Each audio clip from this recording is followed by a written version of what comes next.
कपडे नाहीत, माझे नातवंड बारीक बारीक का भोवताली हिंडते तिकडं खेळत येतं, मी त्यांना दगड आपले खेळायला दिलेत, खेळा बाबा नादी लावलंय, लोक हो का एक अपंग आहे, एक आपला मोलमजुरी करतो, चिंटणीच्या कामाला जातो, त्यात माझं काय भागणार आहे का, 2 सुनायता 4 नातवंड येतं, आता ही सकाळ धरून आजोबा आजीलाच मागणार ना, त्यांना काय मागणार आहेत.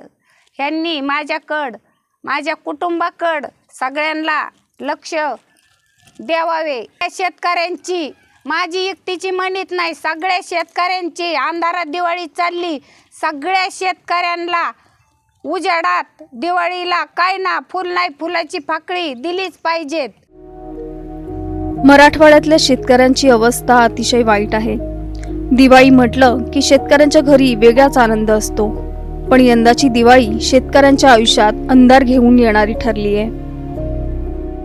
पूर्ण शेतकरी कोलमडलेला आहे, लहान लहान लेकरं घरामध्ये आहेत.